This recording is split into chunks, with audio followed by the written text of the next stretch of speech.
don't let your life pass you by. If you've got an inkling, a nudge, be who you want to be. Figure out what you want and then go do it. And it doesn't mean leave your obligations behind. I wouldn't do that. Is there something bigger that's calling you in your life?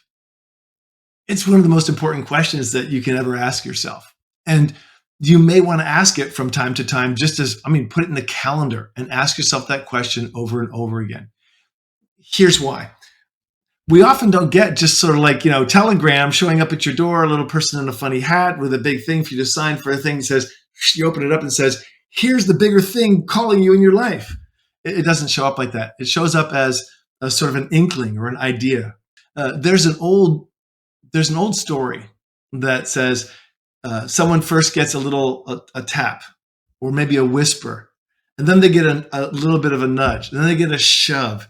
And then they just get knocked down by the thing they've been ignoring in their life. And sometimes it's a negative thing. Sometimes it's like, Aunt Mabel, who she was, a smoker for 25 years, and she started feeling a little funny in her chest and she ignored it. And then, 5 years later, she's diagnosed with lung cancer. So we don't want to ignore those things. If you have a medical thing, go see your physician, doctor, medical person, whatever, as soon as you can. If you have an inkling or a hunch about that. But more importantly, in a sense, is that it's very easy to go through life just day by day by day by day by day and allow just the blur of time to go by. Instead of stopping and saying, am I doing what's important to me? Yes, I have to pay the bills. I have to take the dog out for a walk, take care of the kids, whatever it is in your life. Yes, there are things that have to be done to maintain the agreements that you have or the lifestyle that you have at this time. But is there something bigger that's calling you, right? Are you sitting in a cube somewhere in a big company or doing some job where you're like, I really don't love this. I'm not passionate about it. I don't want this to be my whole life. And you have a dream that's just been sitting out there somewhere or out in the future somewhere. Is it just sitting there? Is it gathering dust? I think that if there's something that's calling to you, you got to go after it, right? If there's something that's you're passionate about that you've never done, maybe you want to play the piano, maybe you want to open up, a yogurt store, whatever it is for you. There's probably something out there that you've been thinking about, dreaming about, wishing about for a long time. And you're never going to know unless you go. You won't know unless you try. You got to go get into it and see, is this something I'm passionate about? Or is it just some idea that, Aunt Mabel gave me 25 years ago and it's been sticking in the back of my brain? So what happens if you ignore your bigger calling? What happens if you ignore that little nudge or that whisper that says, I should be doing something different with my life. I really always wanted to play piano or whatever it is, right? If you ignore it, you know what happens? You build up regret. It just starts stacking up and it gets bigger and bigger and bigger. And you get older and older and older. And the chances of you doing it get less and less and less. Unless you decide to try, to go do it. To at least investigate it, right? So there's a process you can follow. You can investigate it. You can research it. You can go look at other people who've done it. You can get a coach or a mentor about it. You can go find someone who's doing it. I have a really good friend, James, and he always wanted to be a baker. And he loved baked goods. He loves the idea of baking goods. And finally, when he got to the point in his life where he said, I've just got to do this. He went and he volunteered at a bakery. And he was getting up at like 3 a.m. and had a day job. And he would go and he would bake for them and learn as an apprentice for free. And of course, get some baked goods, which was a great benefit. And then he learned. And now he's like this incredible baker and he loves it. And he can look at something, he can take a piece of bread, he can analyze it and tell you about it. It's amazing.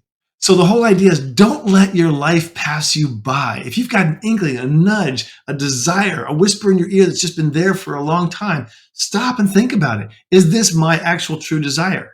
So how do you know if it's a bigger calling?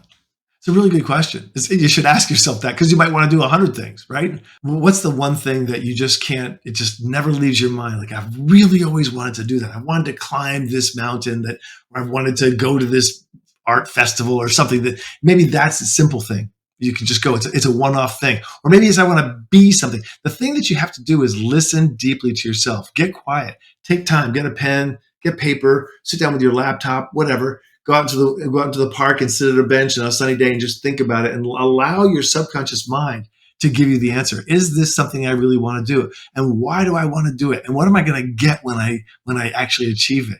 And is it something I'm just doing once, like going to this magic festival, like maybe Burning Man or, Coachella or something like that? Or is it like, I want to be something different? I want to be a master person who can bake. I want to be a master violin player. I want to, whatever it is.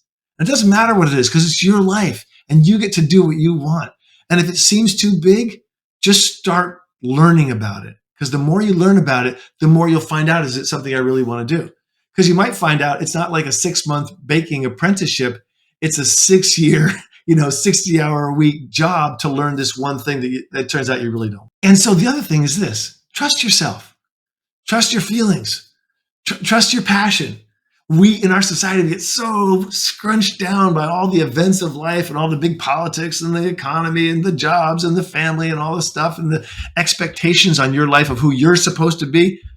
The hell with that. Be who you want to be. Figure out what you want and then go do it. And it doesn't mean leave your obligations behind. I wouldn't do that. I would just say, how can you do it? How can I go find someone who's going to help me?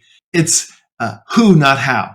So Dr. Benjamin Hardy says, it's who, not how. Go find people who will help you get to your dream. People who will throw a rope down the mountain. You can strap around your waist. You can begin to climb up and follow the leader. You can do it. Of course you can. And ChatGPT can be your first mentor. It's incredible. I spend a lot of time in the evening on ChatGPT. I have an inkling, an idea, a wonder, a curiosity, and I get out there and I just dive in.